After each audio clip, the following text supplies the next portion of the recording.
கும்பராசி அன்பர்களே, சனி பகவானின் வக்ர காலம் 138 நாட்கள், அதாவது 27/7/2026 11/12/2026 வரை சனி பகவான் வக்ரமாக மீனமனையில் அமர்ந்திருக்க போகிறார். இந்த சனி பகவான் யார் அப்படின்னா, இந்த கும்பராசி என்பர்களுக்கு உங்கள் ராசி அதிபதி. அதே சமயத்தில் விரயஸ்தானத்தின் அதிபதியும் அதே சனி பகவான் தான். இப்போ குடும்பஸ்தானம் தனஸ்தானத்தில் அமர்ந்து கொண்டு வக்ரமாகிறார். அப்போ என்ன சார் நடக்கும்? மந்தமாக இருந்த விஷயங்கள் இப்போ சுறுசுறுப்பாகும். அவ்வளோதான். அதாவது ஒரு டல்லடித்து கொண்டிருந்த விஷயங்கள், உங்கள் மனதில் செயல்பட முடியாமல் தவித்து கொண்டிருந்த விஷயங்கள் இப்போது அது செயல்பட ஆரம்பிக்கும்னு அர்த்தம். வக்ரம் அப்படின்னா என்ன சார்னா, இயல்புக்கு மாறிய தன்மை. இதுவரைக்கும் டல்லாக இருந்த விஷயங்கள் இப்போ சுறுசுறுப்பாகும். இதுவரைக்கும் தன்னம்பிக்கை இல்லாத விஷயங்கள் இப்போ தன்னம்பிக்கை எழுச்சியாகும். ஒரு குழப்பமான மனநிலையில் இருந்தவர்கள் இப்போ அந்த குழப்பம் தெளிய போகிறது. ஒரு ஸ்ட்ராங்கான ஒரு டிசிஷன் கிடைக்க போகிறது, எடுக்க போகிறீங்க அப்படிங்கிறத ஸ்ட்ராங்காக நம்ம சொல்லலாம். அதே சமயத்தில் ராகு வேற உங்கள் ராசியிலேயே உட்கார்ந்துருக்கார். மனம் அலைப்பாய்ந்து கொண்டே இருக்கும். ராகுன்னா பாம்பு ஒரு இடத்துல சும்மா நிற்குமா? நிற்காது. அங்கே இங்கே ஓடிட்டே இருக்கும். மன அலைச்சல், உளைச்சல், ஸோ இதெல்லாம் கொடுத்து கொண்டிருந்தவர்கள் இப்போ அதிலிருந்து விடுதலை செய்யக்கூடிய அமைப்பு இருக்குது. ராகுங்கிறது பிரம்மாண்டமான ஒரு திங்கிங் ப்ராசஸை கொடுக்கும். அப்போது பெரிய ஒரு இடம் வாங்கணும், ஒரு நிலம் வாங்கணும், அந்த இடம் நிலம் சார்ந்த விஷயத்தில் அனுகூலம், ஆதாயம் அப்படிங்கிறது நிச்சயமாக உண்டு இந்த கும்பராசி அன்பர்களுக்கு. சில சமயங்களில் பார்த்திங்கன்னா அந்த பிடிவாத தன்மை இருந்திருக்கும். குடும்பத்திலையும் இப்போ கொஞ்சம் விட்டு கொடுத்து அனுசரித்து போகக்கூடிய ஒரு நிலை என்பது இந்த கும்பராசி அன்பர்களுக்கு உண்டு. ஏன்னா குடும்பஸ்தானத்தில் நீங்கள் போய் குடும்பஸ்தானத்தில் உட்கார்ந்துருக்கீங்க. அப்போ குடும்பத்தில் இருந்து வந்த பிரச்சனைகள் எல்லாம் தீர்த்து விட வேண்டும், ஒரு சுமூகமாக தீர்க்கணும் அப்படிங்கிற எண்ணம் ஆழ்மனதில் இருக்கும். சின்ன சின்ன ஈகோ விஷயங்கள், ஒரு கருத்து வேறுபாடு கணவன் மனைவிக்குள்ளே இருந்தது, அல்லது குடும்பத்துக்குள்ளே ஒரு சின்ன சின்ன பிரச்சனைகள் இருந்ததுன்னா இப்போ அதெல்லாம் வேண்டாம், ஒரு சுமூகமாக தீர்த்தணும் அப்படிங்கிற ஒரு பொதுநல உணர்வு அப்படிங்கிறது இருக்கும். இப்போ விட்டு கொடுக்கக்கூடிய மனப்பான்மை என்பது இந்த காலகட்டத்தில் நிச்சயமாக இந்த கும்பராசி என்பவர்களுக்கு ஏற்படுத்தும். பணம் ரீதியில் இருந்து வந்த கஷ்ட நிலைகள் போக்கும். அவ்வளோதான். அப்போது பணம் எங்கேயோ ஒரு இடத்துல கொடுத்து வச்சுருந்த, ஏதோ ஒரு இடத்துல லாக் ஆகிருந்தது, அந்த பணம் சார்ந்த விஷயங்கள் இப்போ எடுத்து செயல்படுத்தி வெற்றி அடையக்கூடிய தன்மைகள், சூழ்நிலைகள், சந்தர்ப்பங்கள் நிச்சயமாக உண்டு.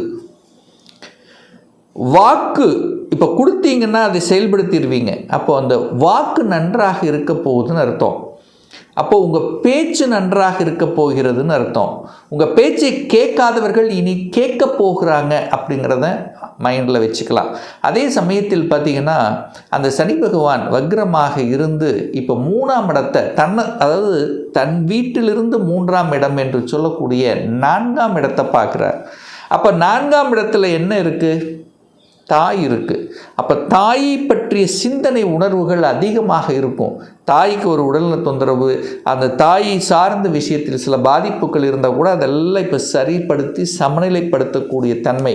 அப்போ தாயை பற்றிய என்ன உணர்வுகள் அதிகமாக கொடுக்கக்கூடிய ஒரு காலகட்டமாக இருக்கும். தாய் சொத்துக்கள் சார்ந்த விஷயங்கள், அதில் ஏதாவது வில்லங்கம் இருந்தனா தீர்த்து வைக்கிறது, அல்லது தாயினுடைய சொத்துக்கள் உங்கள் பேருக்கு வரக்கூடிய ரிஜிஸ்ட்ரேஷன் பண்ணக்கூடிய அமைப்புகள், அதாவது சொத்துக்கள் ரிஜிஸ்ட்ரேஷன் அப்படிங்கிற அமைப்பு பரிபூர்ணமாக உண்டு இந்த கும்பராசி என்பர்கள். ஏன்னா கடந்த ஒரு 3-4 வருடங்களாகவோ அல்லது ரொம்ப நாளாகவோ இந்த சொத்து பிரிக்கலை, அந்த ஏதோ ஒரு சொத்துக்கள் சார்ந்த விஷயத்தில் தடைகள் இருந்ததல்லவா, அதெல்லாம் இப்போ நிவர்த்தியாக போகிறது. அப்போ சொத்துக்கள் வாங்கக்கூடிய யோகமும் இந்த காலகட்டம் உண்டுன்னு சொல்கிறேன். ஏன்னா நீங்கள் 4ஆம் இடத்தை பார்க்குறீங்க. அப்போது நெடுநாட்களாக அந்த எண்ண உணர்வோடு இருக்கின்றவர்கள் இப்போ அது செயல்பாட்டுக்கு வந்துடும். விற்க முடியாத சொத்துக்கள் விற்பனை ஆயிரும். அல்லது ஒரு இடத்த விற்று இன்னொரு இடத்த வாங்கக்கூடிய அமைப்புகள், அல்லது வாகனங்கள் வாங்கக்கூடிய அமைப்புகள், அல்லது வாகனங்கள் பழுதாய் ஒரு பழைய வாகனம் வச்சுருக்கீங்கன்னா அதை அப்படியே கன்வெர்ட் பண்ணுறது, புது வாகனமாக வாங்கக்கூடிய யோகங்கள். ஸோ இப்படி நல்ல பல அமைப்புகள் இந்த காலகட்டத்தில் நிச்சயமாக உருவாக்கும். ஹெல்த்து, அதாவது உடலின் இயக்கத்தில் இருந்து வந்த குறைபாடுகள் அத்தனையும் இப்போ சரி செய்யக்கூடிய அமைப்புகள்.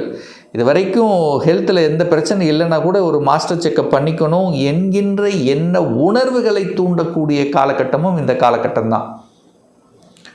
அப்போது சனி பகவான் அப்படிங்கிறது கால்களுக்கு காரக கிரகம்.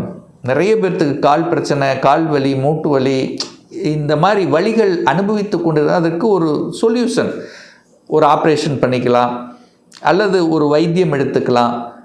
இது எதனால் வருது, இது ஒரு நல்ல ஒரு இடத்துக்கு போகிறது, ஒரு நல்ல டாக்டர் சந்திப்பது, ஆலோசனைகளை பெறுவது, இதெல்லாம் இந்த காலகட்டம் உகந்த காலகட்டமாகவே அமையப்பெறுகிறது இந்த கும்பராசி அன்பர்களுக்கு. சனி பகவான் அப்படிங்கிறது பொதுவாக தொழில் காரக கிரகம். அப்போது ஒரு வேலையில் ஒரு அழுத்தம், ப்ரெஷர், டென்ஷன், ஏன்னா தொழில் காரக கிரகம் அல்லவா, இப்போ மாற போகிறார். இப்போ இந்த ஒரு அழுத்தம், ப்ரெஷர், டென்ஷன் கொடுத்து கொண்டிருக்கக்கூடிய கும்பத்துக்கு அது ஒரு சமப்படுத்தக்கூடிய அமைப்புகளை உருவாக்கும். அப்போ என்ன அர்த்தம், யார் உங்களுக்கு தொந்தரவு கொடுக்குறாங்களோ அவங்க அந்த இடத்த விட்டு விலக போகிறாங்க. உங்களுக்கு இப்போ ஒரு சாதகமான ஒரு தன்மை, ஒரு ப்ரமோஷன் போகணும் அல்லது ஒரு ப்ரொமோஷன் சார்ந்த விஷயங்கள், ஒரு இடமாற்றம், துறை ரீதியான மாற்றம், ஒரு சேஞ்சஸ் அப்படிங்கிறதெல்லாம் நீங்கள் இப்போ எதிர்பார்க்கலாம். அதுவும் சக்ஸஸ் ஆக முடியக்கூடிய ஒரு காலகட்டம் தான். சார் ஏற்கனவே என்ன வேலையில் சூப்பராக இருக்குது, எனக்கு எந்த பிரச்சனை இல்லை அப்படின்னு இருக்கிறவங்களாம் கொஞ்சம் கவனத்தில் எடுத்துக்கொள்ள வேண்டும். ஒரு குறை சொல்லக்கூடிய அமைப்புகளை உருவாக்கிறோம். ஏன்னா வக்ரமாக இருக்கிறார் சனி பகவான். இயல்புக்கு இப்போ இயல்பு எப்படி இருக்கிறதோ அதை மாறிய தன்மையை உங்களுக்கு உருவாக்கும். அந்த சனி பகவான் 11ஆம் இடம் என்று சொல்லக்கூடிய லாபஸ்தானத்தை பார்த்துட்டே இருக்கார். அப்போ அந்த லாப உணர்வு, லாப நோக்கம் என்பது ஆழ் மனதில் இருக்கும். அப்போ ஒரு தொழிலில் இருக்கிறீங்கன்னா அந்த தொழிலை எப்படி விரிவுபடுத்துவது, எப்படி லாபத்தை அனுபவிப்பது, இந்த மாதிரியான சிந்தனைகள் இருக்கும். அந்த லாபத்தை பெருக்குவதற்குண்டான அந்த அந்த அடித்தளத்தை ஒரு பிளான் போட்டு அதை எக்ஸிக்யூட் பண்ணக்கூடிய அமைப்புகள், சந்தர்ப்பங்கள் இந்த காலகட்டம் சிறப்பு பெறும்.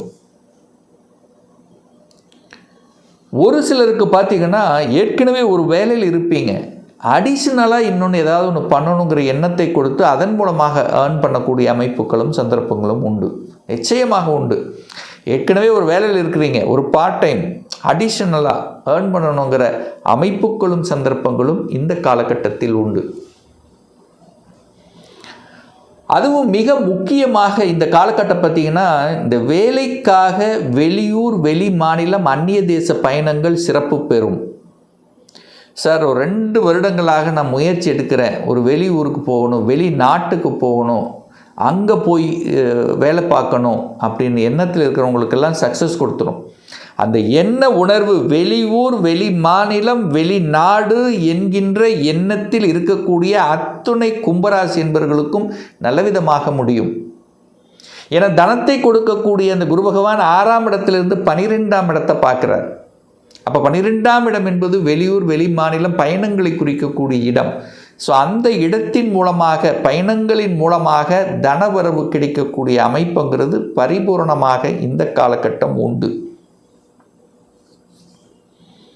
கடந்த 2 வருடங்களாக அரசு சார்ந்த துறை ரீதியில் எக்ஸாம் எழுதுகிறேன், பட் ஏதோ ஒரு வகையில் இதாகி போச்சு, மனம் நன்றாக இல்லை. இப்போ எழுதக்கூடிய தேர்வுகள், போட்டித் தேர்வுகளில் எல்லாம் வெற்றி பெறக்கூடிய சந்தர்ப்ப சூழ்நிலைகள் உருவாக்கக்கூடிய ஒரு காலகட்டமாக இந்த 4 மாதங்கள், அதாவது இந்த 138 நாட்கள் இந்த கும்பத்துக்கு சிறப்பு பெறும். அப்போ கும்பராசி என்பர்கள் மாற்றத்தை நோக்கி செல்வதற்குண்டான அந்த அந்த அந்த ஸ்டெப்ஸ் அப்படிங்கிறது நல்லாவே இருக்குது. சேஞ்சஸ் அப்படிங்கிறது கண்டிப்பாக எதிர்பார்க்கலாம். உங்கள் ஆழ் மனதில் என்ன ஒரு சேஞ்சஸ் இப்போது அட் ப்ரெசன்ட் உங்கள் மனசில் என்ன ஓடிட்டுருக்கோ அது செயல்பாட்டுக்கு வரக்கூடிய ஒரு காலகட்டமாக இந்த காலகட்டம் அமையப்பெறுகிறது. ஒரு துல்லிய பலன், நம்முடைய ஜாதகத்தில் கிரகங்கள் எப்படி இருக்குது, என்ன ஆதிபத்தியம் பெற்றிருக்கு, என்ன டிகிரியில் அமர்ந்திருக்கு, இப்போ நடப்பு தசாநாதன், புத்திநாதன், அந்தரநாதன், சூட்சமநாதன் எப்படி இருக்குது என்பதை பொறுத்து நீங்கள் கேட்கக்கூடிய எந்த கேள்வியாக இருந்தாலும் சரி, அதாவது இந்த 2026 சொந்த தொழிலா அல்லது வேலையா, எந்த கொடுப்பினை நமக்கு இருக்குது, இதுவரை திருமணம் தடைப்பட்டு கொண்டே இருக்கிறது, எப்போ சார் திருமணம் நடக்கும், படிப்பு, அதாவது என்ன விதி கொடுப்பினை இருக்குது, எந்த கோர்ஸ் எடுத்து படிப்பதற்குண்டான அமைப்பு இருக்குது, எந்த கோர்ஸ் படித்தா நம்முடைய ஃப்யூச்சர் நன்றாக இருக்கும், 2026 எப்போ சார் இடமாற்றம் ப்ரொமோஷன் கிடைக்கும், எப்போ நான் வீடு கட்டுவேன், எப்போ குழந்தை பாக்கியம் கிடைக்கும், இது போன்ற கேள்விகளுக்கு துல்லியமான பதிலை நம்மால் கூற முடியும். ஒரு பர்சனல் கன்சல்டேஷன் எடுத்துக்கணும், சுயஜாதகம் பார்க்கணும் என்று விருப்பப்படக்கூடிய அன்பர்கள் டிஸ்பிளே தெரியக்கூடிய நம்பருக்கு வாட்ஸ்அப் மூலியமாகவோ ஃபோன் கால் மூலியமாகவோ தொடர்பு கொண்டு அப்பாயின்மெண்ட் பெற்றுக்கொண்டு நேரடியாகவோ அல்லது ஆன்லைன் மூலமாகவோ கன்சல்டேஷன் எடுத்துக்கலாம். நம்மளுடைய அலுவலகம் கோயம்புத்தூரில் அமைந்துள்ளது. அதாவது கோயம்புத்தூரிலிருந்து மேட்டுப்பாளையம் செல்லும் வழியில் வெள்ளக்கிணர் பிரிவு அன்னபூர்ணா ஹோட்டலுக்கு அருகில் அமைந்துள்ளது. பிரியர் அப்பாயின்மெண்ட் வாங்கிட்டு நேரடியாக கன்சல்டேஷன் எடுத்துக்கலாம். நிச்சயமாக இந்த பதிவு ஏதாவது ஒரு ரூபத்தில் உங்களுக்கு யூஸ்ஃபுல்லாக இருக்குங்கிறதுல எந்தவித மாற்று கருத்தும் கிடையாது. நம்ம சேனலை நீங்கள் ஃபஸ்ட்டு டைம் பார்ப்பவர்கள் என்றால் மறக்காமல் சப்ஸ்கிரைப் பண்ணிக்கிங்க.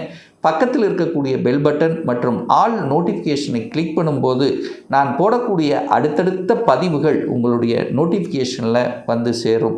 மீண்டும் ஒரு நல்ல பதிவில் உங்களை சந்திக்கும் வரை உங்களிடமிருந்து விடைபெறுவது உங்கள் அஸ்ட்ராலஜர் டாக்டர் சதீஷ்.